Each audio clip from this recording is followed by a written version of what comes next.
Last month, we talked about Bitcoin potentially getting to 100,000 in November. It did not happen, but it happened late last night on December 4th. Last time I checked, Bitcoin was up at about 102,000. So we have officially broke that barrier.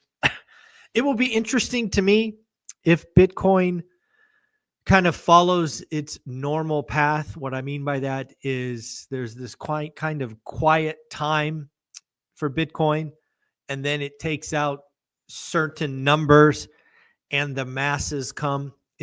I've been through, I guess, two real cycles in Bitcoin, and there's always this moment or this time where it kind of goes parabolic, where the casual viewers suddenly realize it's a thing and they buy, and then it just keeps going higher and higher. So it'll be interesting to see where we go from here. I know that we spoke with Dan Bird on the weekend about where he thought Bitcoin would go, and he pointed at a number of 102,500, which he called another Fibonacci level. We certainly got to that number and then a little bit. So I think he's been pretty good on this so far. He talked about it falling from 100 to 90. I think it got just to about 90 and some change, and then thought it would break and go to 102 and change. So I don't know. I think I'll be asking him about what's next for Bitcoin on the weekend. Lots of stuff to go through today. We got some comments from Powell. We got some capital economics talking about the U.S. economy. We got the Fed Beige Book and so much more. I do want to first acknowledge something I saw yesterday morning. I didn't have a lot of details on it, but it looks like more and more stuff has come out. And that was the tragic assassination of the United Healthcare CEO. I don't know if you've seen the footage, but it is clearly not a random act. I don't know if you've seen it. I saw this morning that there were 3 shell casings left at the scene with the following words: deny, defend, and depose. This is starting to feel like one of those TV detective shows. Maybe, if you're old enough to remember Castle, who was a book writer, worked with a New York detective. This is like crazy movie level stuff. So it'll be interesting to see what happens from here. Clearly, we all hope that the perpetrator is captured. But again, with the words deny, defend, and depose, there certainly is a bigger story there. Snoop Dogg, yes, folks, we're talking about Snoop Dogg. Snoop Dogg gave his daughter a $1 million wedding present. And then he dropped this little nugget for all of us.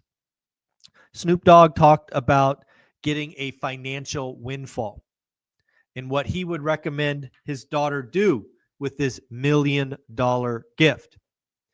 Basically, Snoop Dogg's recommendation is anytime you have a financial windfall, especially if it is unexpected, aka free money, you should enjoy some of it, 10%, and bank, save, invest the other 90%. I thought this was an interesting topic to discuss on the Daily Financial News because most of us were given some financial windfalls during the pandemic. And near as we can tell based on consumer behavior, nearly no one saved a penny. Historically speaking, after studying consumers for 30 plus decades, consumers do not do what Snoop Dogg suggests. But we all should acknowledge it, and we should try to do better. When you get a financial windfall, feel free to enjoy 10%, but save, invest, rainy day, the other 90%. Shout out financial planner expert Snoop Dogg for that interesting tidbit. Let's talk about the Fed Beige Book. The Fed Beige Book, again, is a summary of what is going on in the various Fed districts. And, on general, it was a positive beige book. The first one I can remember in 3 or 4 months. First, economic activity rose slightly in most districts. We had seen that go the other direction. In fact, I think last month we saw all districts contract. Prices rose, but only modestly. Firms were more optimistic about 2025, but they were concerned about tariffs. A Fed pause on rate cuts hinted and bolstered by a strong jobs report. We get the jobs report tomorrow. I don't know. I've shared with you my belief that they will do a December cut and then no cuts at least for the first half of 25. But I think I was the first economics person to say that there's a chance that there are zero cuts in 2025. So again, I stand by that. Called that stuff pretty early. So we will see what happens. Not to be outdone, we've got Capital Economics Chief Economist Thomas. I'm going to call him Ryan. He's talking about the housing affordability. He expects housing affordability crisis to persist into 2026. That's interesting. That's even longer than I am looking. Again, I am looking for 2025 to be the last hard year. By hard year, I mean transactions for existing home sales below 4 million. I see it getting much better in 26. Of course, I am banking this on learning history, assuming that history never repeats, but it does rhyme. Again, I would ask you to go back and looking housing statistics from 1978 to 1982. That is the only period in time that is anywhere similar to today. You can see transactions crash 50%, and you can see what happens to home prices. If you haven't looked at the 54-year spreadsheet, I do not know what you are doing. It's something that is for free and holds the key to understanding what could happen in the future. If you don't know where it is, just go to my website, onerentalatatime.com, and you will find it there. Good old Fed Chair Jerome Powell was out talking. Jerome Powell compares Bitcoin to gold. It is not a threat to the dollar, which I think is an interesting discussion from Powell. He's basically saying, hey, we have a whole set of generations, folks that are looking at Bitcoin as a replacement for gold in their portfolios. This is not the time that Bitcoin is going to destroy the US dollar.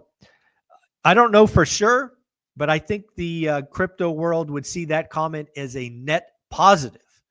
Jerome Powell historically has not been even willing to discuss it. So I think this has to be seen as a net positive by that community. I don't know. Let me know in the comments below. I do have a funny story for those of you not in the Bitcoin world. Just give you a funny story. There was a young man who spent 10,000 Bitcoin on pizza. Yes, back in the day when Bitcoin was obviously much, much, much cheaper, probably in the pennies. There was a young man that said, you know what? I will give you 10,000 Bitcoin for a large pizza. Might have even been 2 large pizzas. Guess what that 10,000 Bitcoin is worth today? That's $1 billion pizza, folks. I hope it was a good pizza. Yes, folks, 10,000 Bitcoin at today's prices is $1 billion. Ouch. Ouch. That has to hurt.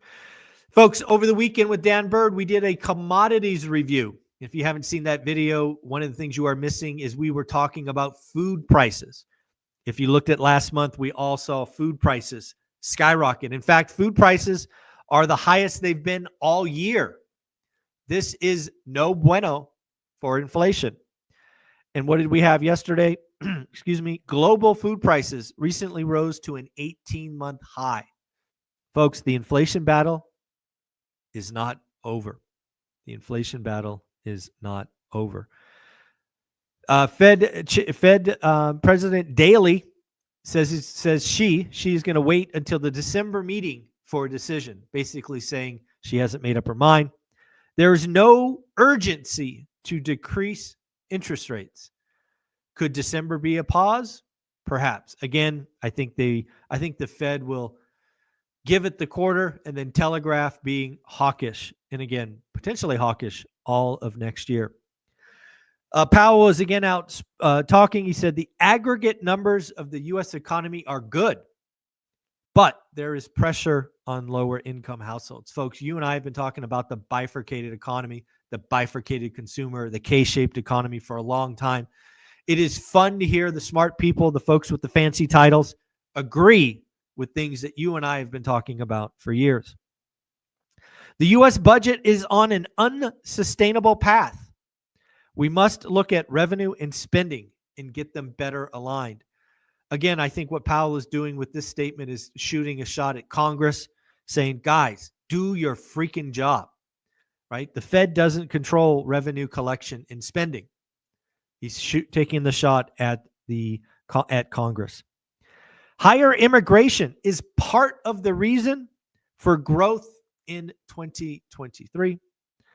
Lowest survey responses has increased volatility in estimates of the labor market. If you don't remember, Powell took a big shot at the Labor Bureau of Statistics or Economic Statistics when we had to do that 815,000 negative adjustment to payrolls. Basically, what Powell is saying is, hey, what he's basically saying is that low responses create more variability. What I think he should be saying is, guys, it's 2025 almost. Can we do a different thing than call people on their home phones? Guys, just because economists used to do it that way doesn't mean you should keep doing it that way. I do want to talk about our school community. We had 3 new members join. We had Renee, Kurt, and Colby. Folks, the school community is at 350 folks, quickly going to 400. If you're watching this channel, you want to get in the right rooms, in the right groups, I am providing you with the best place on the internet. It is a place where everybody is going in the same direction. Everybody is speaking the same language. Everybody is helping everyone.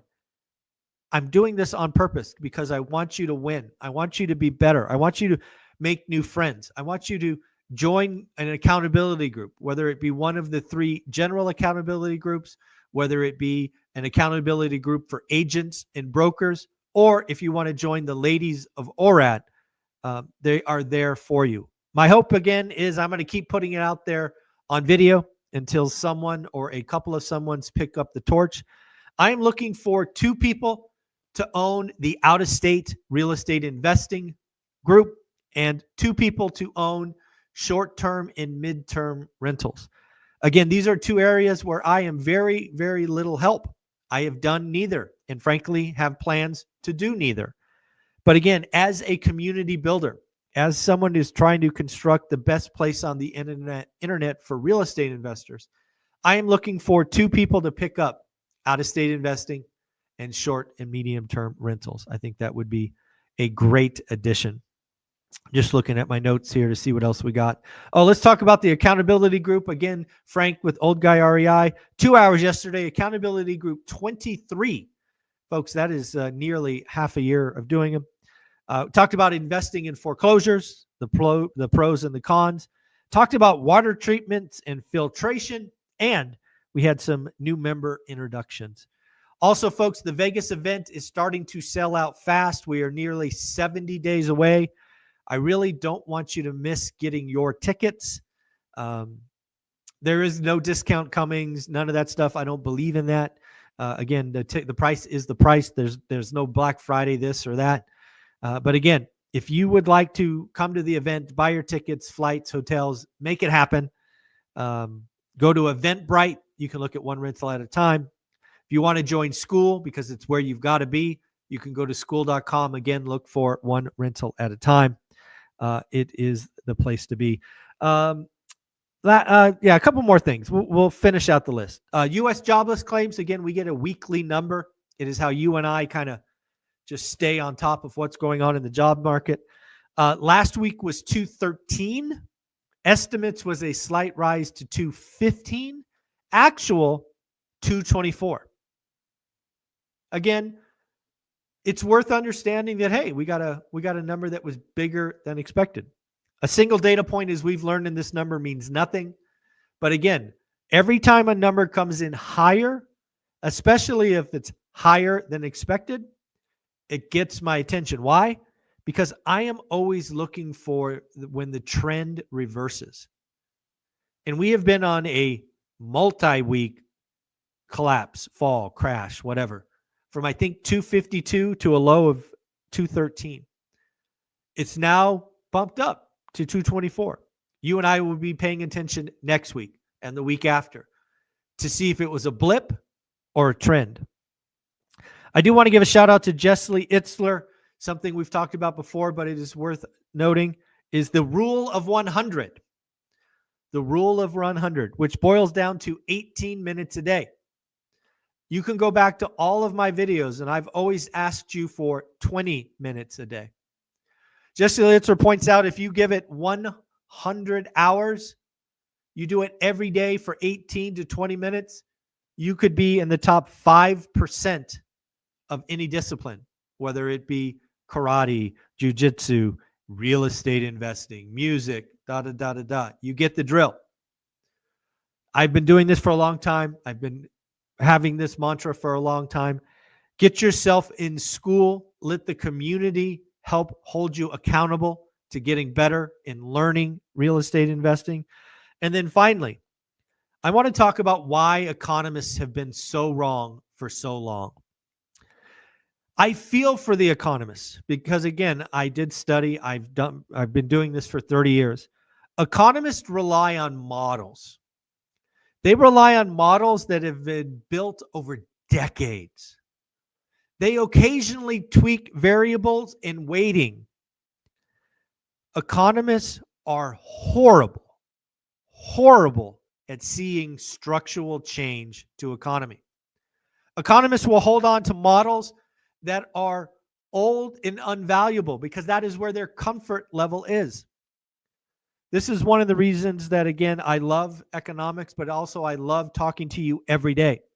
I love talking to my millionaires who are doing this job every day. Is what allows me to make bold calls very, very early. I want to highlight 4 things that are structurally different in 2024 than they were in 2019. It is one of these 4 or all of them that is why economists are wrong. Number 1, work from home. We are now 3 years into work from home, and yes, we do have occasional tech company or finance company saying the party is over, but in reality, it's not. We likely have 50 to 100% more people working at home 4 days a week than we did in 2019. Why is that important? Well, if you have confidence and certainty of working from home that much, you are willing to make different household choices. You don't have to live within a half hour. You are willing to drive once a week, twice a month from farther away. You can get more houses. What does this mean? It means the urban core is less valuable and out of area is more valuable, both for rent and purchase. Number 2, we have not changed our economic models for the internet. Yes, I said it. There are more ways to make more money on this device than ever before. You don't have to work in an office. You don't have to work from someone. We have more solopreneurs today than ever before. And I am confident in saying we will have more solopreneurs next year than we have ever had. That is changing economic models. Number 2, I believe there is an earthquake going on in the college/trades. For generations, we bought the lie that if you don't go to college, you're a loser.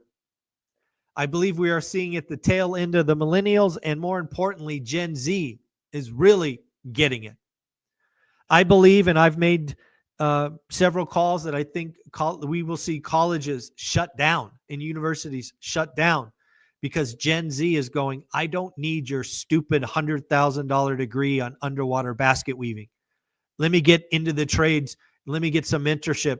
Let me become a fully licensed individual in 4 years. I think this is an earthquake for the education system. And then lastly, people are living longer.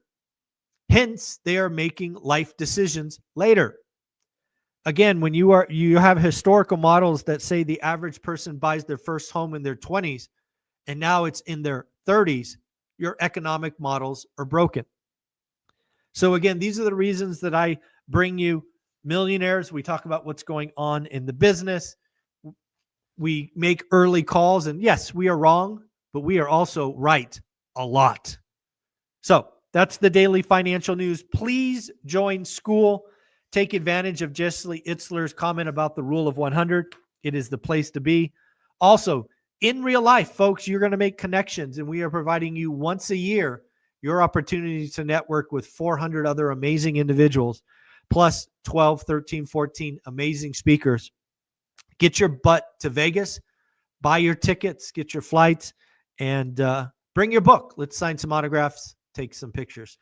Folks, like, subscribe, comment, become part of the family. We've got 110 amazing people watching live. Thank you, thank you, thank you. It is never lost on me that you guys join. You even join Thursday when we do these things a little bit earlier at 7. The other 4 days we go off at 7:30. Take care. Have fun. Peace.